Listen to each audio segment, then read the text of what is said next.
success to me is being a loving son, a grandson, a brother, a friend, and coworker. And still, to this day, I'm working to become a better man, and that's just a part of life. Hey there, welcome to Making a Man, the podcast where we dive into the stories and lessons that shape young men today. Whether you're raising a son or you're just curious about learning through a young man's perspective, you're in the right place. I'm Kevin. I'm Axel. And together, on each episode, we're going to bring you insights and advice to help guide the next generation. Let's go! Oh! Hello, everybody. Welcome back to another episode of Making a Man. Today, we have Mr. Jonathan Tipping with us. Pretty excited. Yeah, me too. Mm-hmm. Jonathan, thanks for joining us. Thanks for having me. Really been looking forward to this. You have the honor of being our youngest guest. Now, we don't have a lot of them. I think we've only got about 8 to 10 guests so far, but you're by far our youngest. And it's special to me because of our background that I kind of want to lay out beforehand. So I met you. Well, first, I believe I met your dad first, who's an incredible guy. And then I met you. And you were caddying at a golf course. I was. And you were my caddy once, and then I was like, I got to get this guy all the time. He's phenomenal. He's awesome. And one day I came there and you weren't there. And I was like, all right, I'll get someone else. And we were golfing.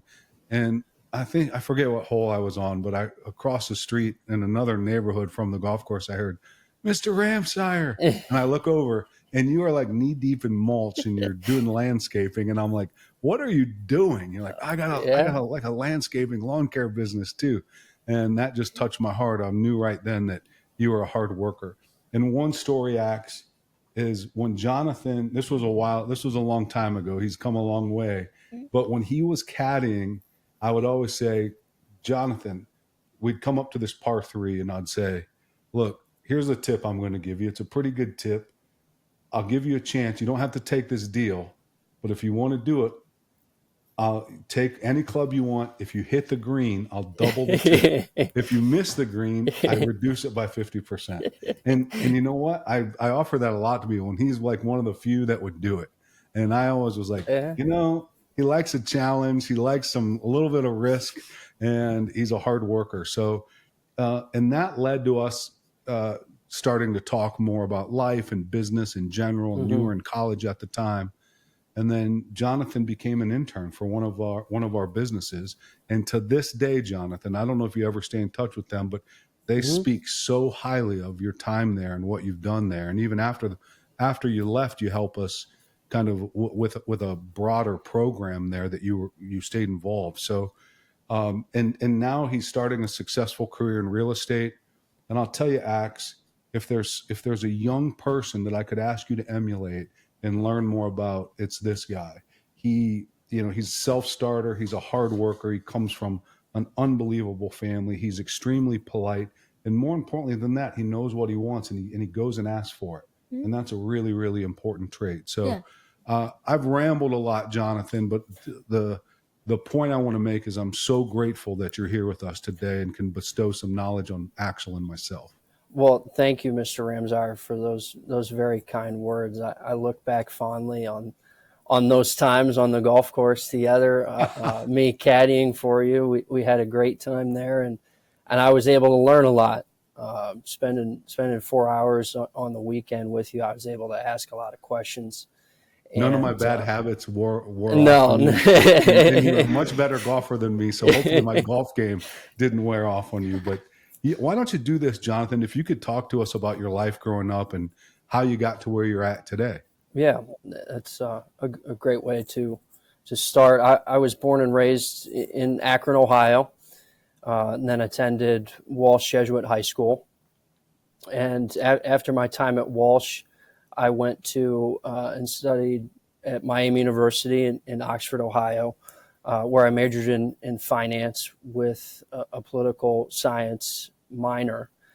And you mentioned one of them. Along the way, I had 2 great internships. And the first you saved me was during COVID. when I first lost that internship, as many other students at that time did, and said, I think you'd be a good fit to go work at Sage at one of my companies, and that's how I got my start. And from there, my junior year, found commercial real estate as an interest of mine through coursework at college, and went to go intern for Newmark, which is a large commercial real estate brokerage for a great, phenomenal broker in Cleveland, Terry Coyne. And after that, really enjoyed my experience and started to look for careers within commercial real estate.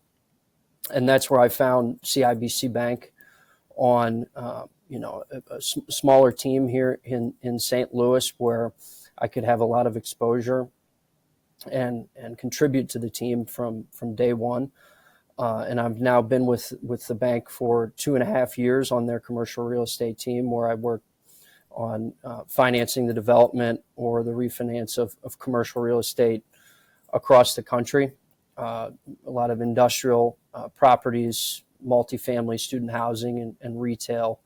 And this past year, financed industrial developments in Los Angeles and Seattle and Jacksonville, and retail in Athens, Georgia, and Indianapolis, and student housing at University of South Carolina. So You're getting exposure to a lot of deals and a lot of opportunity. getting exposure to different markets and different asset classes within commercial real estate.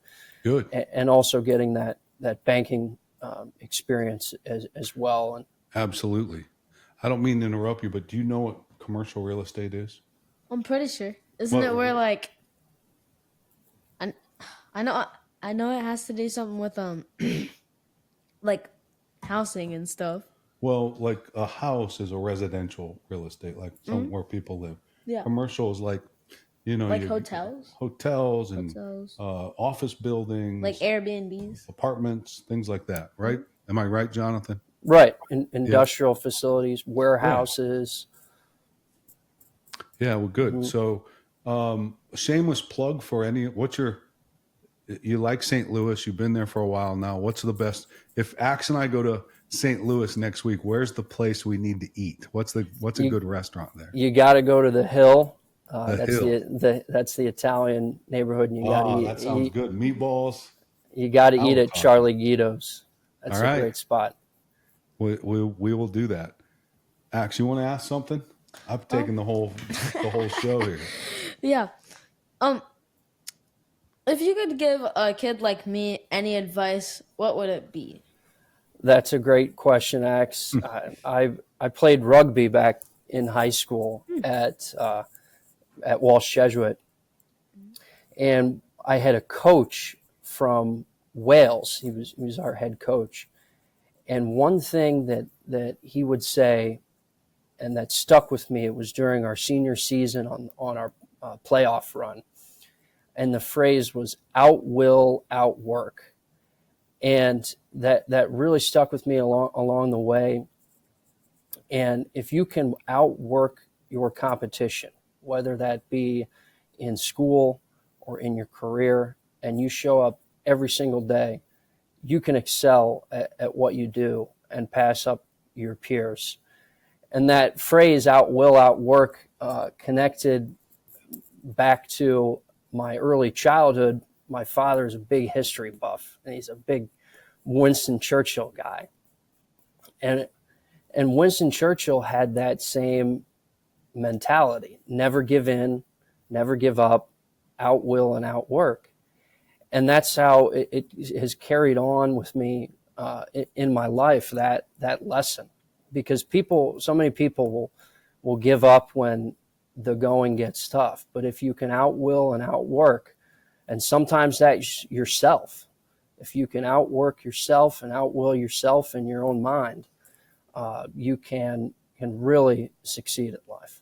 No, that's great advice. Sometimes when you're like, man, I just want to give up, and just find it to keep pushing through. Like, we have to do these at night for people listening, and because Axe has school, obviously, and practice and stuff after school. So Jonathan's doing this with us from the office. So he's practicing what he preaches here. He is working some late nights, right? Jonathan, what was one of the challenges you had to overcome, and how did you get through it? Talk to us through that, one of those things. Yeah, that's a great question.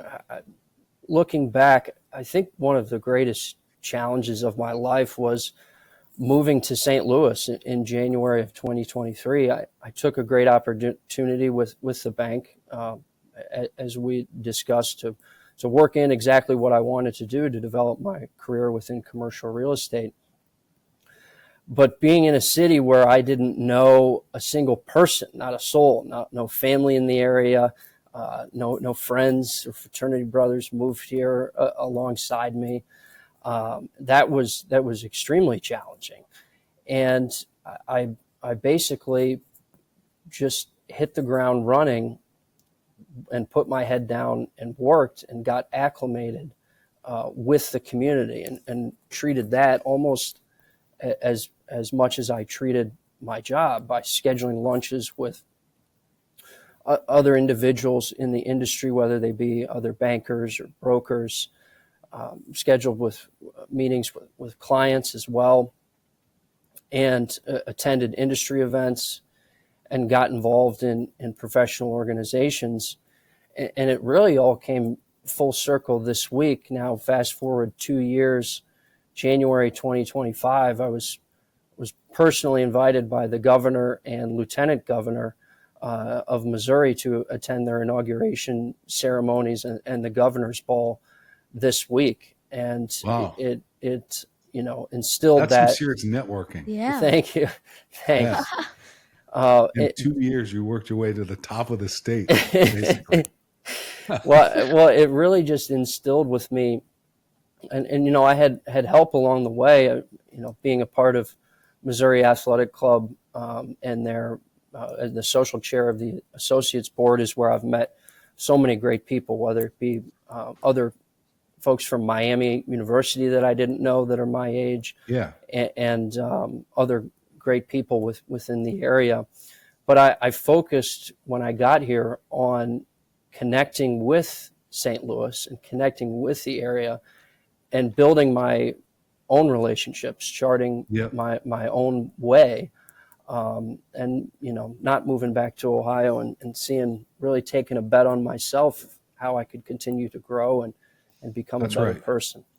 I remember our conversations when you were getting ready to move, and I was super excited for you. But one takeaway from that, Axe, like that was one of his greatest challenges, of moving to a new place, not knowing anyone, starting his career, none of his friends or nobody's there. He didn't just sit around and wait for things to happen to him, right? Yeah. He joined all these organizations. He went out and met people, and hell, he's going to be with the governor within 2 years, right? Like, that's pretty impressive. That is very impressive. Thank you. Very. So, who do you think was one of your best mentors, and what lesson did you learn from them? Well, Axel, I've been fortunate to have several great mentors in my life. Your dad being one of them, one of my closest professional mentors, who taught me persistence and to be curious and always ask questions, was what he told me before I started my internship at Sage. But if I look to one of my closest lifelong mentors, and that's my grandfather, Axel. And I remember I was probably about your age, about 12 years old, and I had agreed to help him on a task at his house, help him with something, and at a certain date and time. And I called him up, maybe a few hours before or something, and I said, "Hey, Papa, I can't do that anymore. I'm going to go off and play with my friends or go somewhere else." And I wasn't going to help him.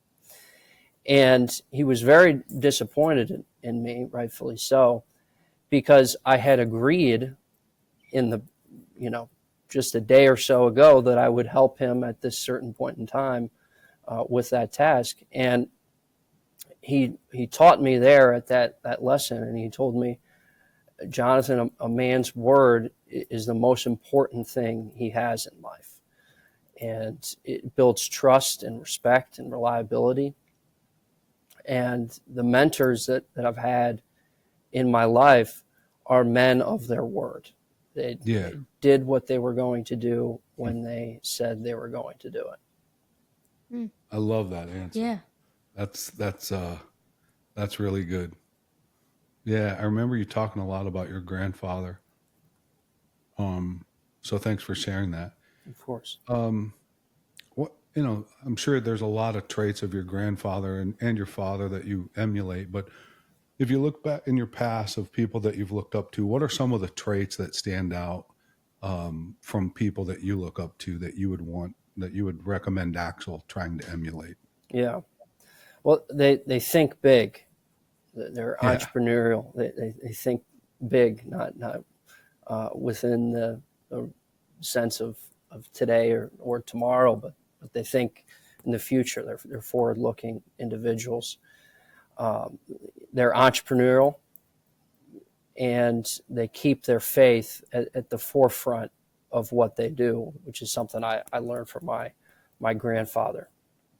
And continuing on that, some of the other men that I have looked up to in my life is my father, my godfather, my Uncle Tom Lenahan, and my former employer in that internship, Terry Coyne. And each of them taught me the same thing in a different way. They taught me to be steadfast in what I do and live my life with conviction. And the men that I look up to have done that in their lives respectively, and they've overcome adversity and took risks to improve the lives of those that they love. Mm-hmm. I love that. Wow. That's great, That's isn't it? great, yeah. Yeah. So, what is something in your life that you're just really just straight up proud of? Good question. Yeah, that is a good one. And Axel, I would say I'm most proud of the relationships that I have developed and maintained with my two best friends, Paul Niemer and Hunter Bonfiglio. Paul is in his third year of medical school at Baylor College of Medicine in Houston, and Hunter is in his second year of medical school at Northeast Ohio Medical. And all three of us kind of came together, Axel, at exactly your age. And if you think about your three sisters, I also have three sisters. It's a real struggle. It is such a struggle. It is such a struggle. Yes. Other people don't understand. Yeah, they just don't get it. And you have to play that protective role, and they don't like it, and but the three of us kind of all came together around that age, around age 12 that you are right now. And we are still, the three of us are still best friends to this day. And we challenge ourselves to become and be better men. And we compete with one another, whether that's who worked the longest that day or who got in the gym. Yeah. And those guys have become my brothers. They really have. Yeah. And if you can They're build like brothers you never had, right? yeah, kind of. And if you can build those solid lifelong friendships, I'm sure you can think about a couple today. They're going to continue with you for the rest of your life. And if you can foster those, you're definitely going to be successful in life. So that I would say that. my relationships with the two of them is something I'm most proud of. And when they get out on their own and they're very successful and they want to build a giant building for their own practices, you're going to be right there to help them out, right? Yes, of course. How about this? Do you have any childhood memories that you think shaped you into who you are? Yeah, I thinking back, I always look to my experience on the golf course, and I've played my whole life, but one thing really sticks out, a specific childhood memory, and I must have been 6, 7, 8, 9 years old during that time frame, and at Fairlawn Country Club, the golf professional was Joe Lanier. And each time I would see him as a young golfer and as a young child, he would make me reintroduce myself to him each time with a firm handshake and a full name. And through that, I learned the proper way to introduce myself. And really that lesson and those repetitions carried with me for the rest of my life. Coach Joe taught us and taught myself and taught the other young golfers to stand up straight and tuck in your shirt and treat the golf course like it was a professional arena, so to speak. And that's something that I still carry on to this day. There's nothing more impressive than like a young man with a good handshake that says his name and looks you in the eye. That's like fundamentals, right? That's like 101. But that's a good thing to share. I gotta keep that in mind because I just had a golf interest meeting for a school golf team. Yeah. And there's like 30 kids there, and only 12 of them can be on the team.